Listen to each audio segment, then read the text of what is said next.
Beans and rice, mama even serves us sometimes twice. Down south, it's said that this humble dish of rice and beans will bring luck and prosperity to those who eat it on New Year's Day. I'm no southerner, but I love some southern food, and if this dish is as lucky as it is delicious, then I'm all in. I'm making my northern version of the southern classic Hoppin John. So let's get started. Let's take a look at the ingredients, starting with some dried black-eyed peas and some long grain rice. Now I know that down south a lot of times you'll see this made with the red cow peas and of course Carolina gold rice, but I can't really get those things out here on the west coast. I could order them in at a pretty high price, but I kind of think that making a $50 pot of Hoppin John kind of goes against the spirit of the dish.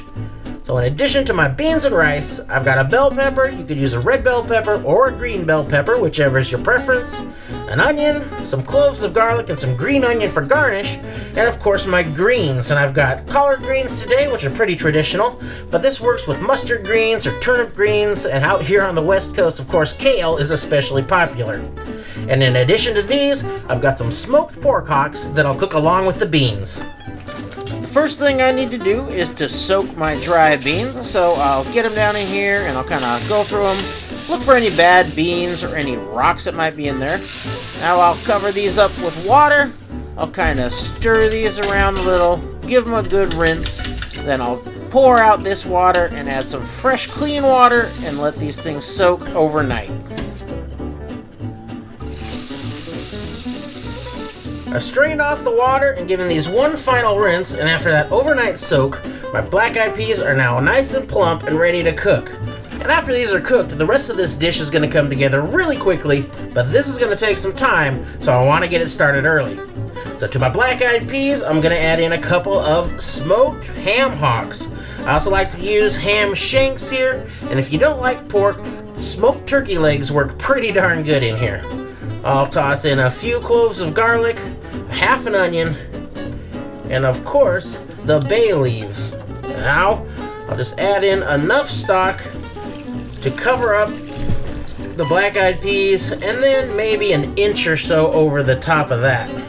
Now, I like to use a nice, rich chicken stock here, and my absolute favorite is to use the stock that I make from that smoked turkey carcass from Thanksgiving. I'll usually keep that frozen and then use this here on New Year's, but I got into that a little early this year, so it's chicken stock this time.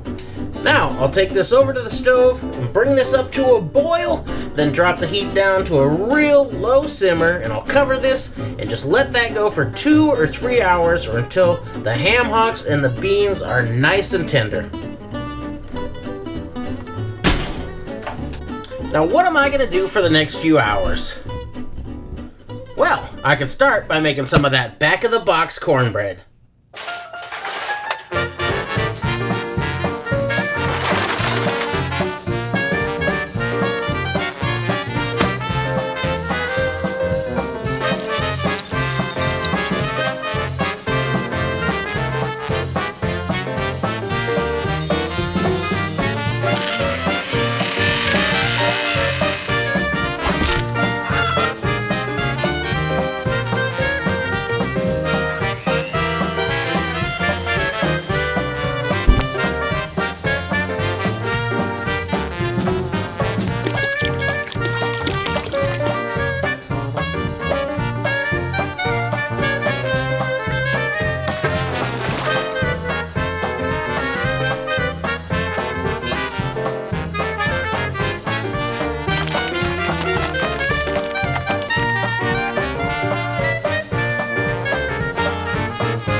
After a 3-hour simmer, my black-eyed peas are now nice and tender, and those ham hocks are starting to come apart a little bit. And of course, this is something you can put into a slow cooker all day. And I know what my Instant Pot people out there are saying. Hey, yes, you can get this done in a hurry in a pressure cooker or an Instant Pot. So now I'm gonna take out the ham hocks, pull out the bones and cut up the meat and the skin even and throw it back in here. And then we'll be ready to put together our beans and greens. Now I'm getting ready to finish this off, so I'm gonna cut up my veggies. I'm just gonna dice up some red pepper, dice up some onion, and then I'll cut up the greens a little bit.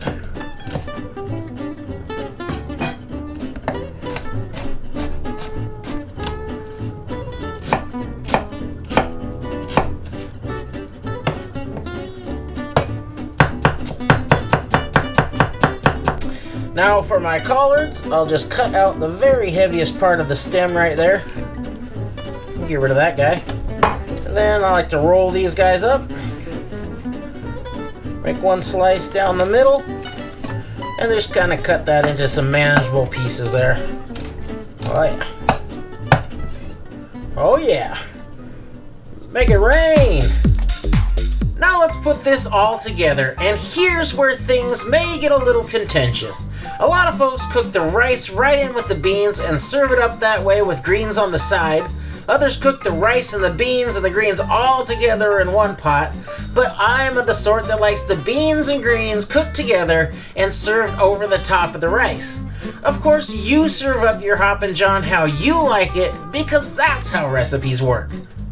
I'll start by heating up a couple of teaspoons of butter or oil, or in this case some bacon fat, over medium heat, and just enough oil to saute the onions and the peppers.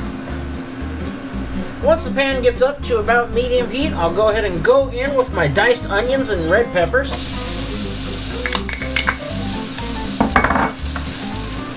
After a couple of minutes, the onions are getting a little translucent and starting to soften up, and I'll go in with 1 clove of minced garlic.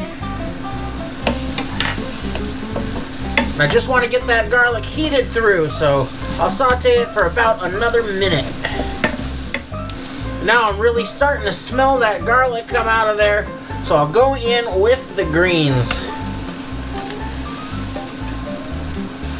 There's really no need to measure this stuff. You just eyeball everything and just kind of throw in how much you think you're gonna like. Just be aware that those greens are gonna wilt and shrink down a whole bunch.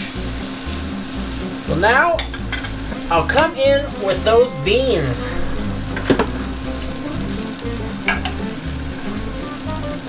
Get a scoop of beans, so make sure you get some of those meaty ham hock chunks. And a little bit of broth in there to help steam those greens. After this comes up to temp and really starts to boil in there, I'll bring it down to kind of medium-low heat. I'll cover this, and I'm gonna let this simmer for 3 to 5 minutes, just long enough to get those greens kind of tender. I like a little texture left in my greens, but if you like your greens really well done, you can let this simmer for around 10 minutes and they'll be nice and soft. I'll get a nice scoop of steamed rice here. Now, there we go. After that simmer, all the peppers and onions are nice and tender, and the flavor should have had a little time to kind of mingle together. Oh yeah, I'll just lay that down over the top of that rice. Oh my.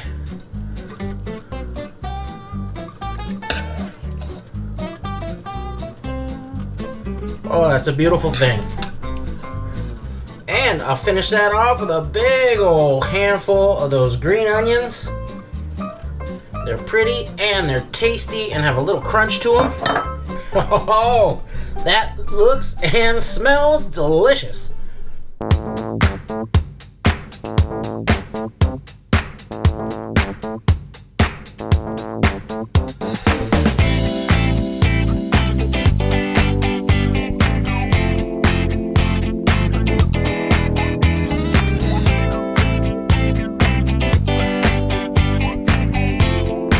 Now let's see how we did, and I'm gonna start by adding in maybe my most southern ingredient, and that is this Carolina Reaper hot sauce. And this stuff is straight fire, but I love it. I swear they're not paying me, but if you're into laser hot sauces that really taste great, then you can't go wrong with the Pucker Butt Pepper Company stuff. So, gotta be careful with this though. Oh yeah. Alright, let's give that a shot. Ooh! Check out that bite.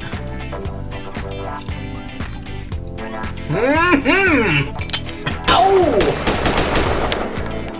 Woo! Pretty spicy. What a great combination.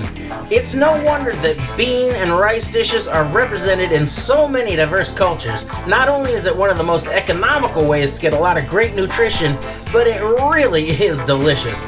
And here, the sweet peppers give it a nice freshness, and the greens bring in a little bitter bite that is just perfect. Not to mention, they're gonna bring you lots of that sweet cash in the new year. So kick off the new year right with this lucky and tasty dish, and as they say, may the best of your past be the worst of your future. And as I say, best wishes and great dishes in the new year. Thanks for watching.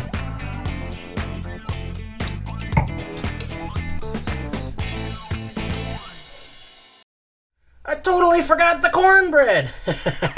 Good thing this stuff works just as good for dessert.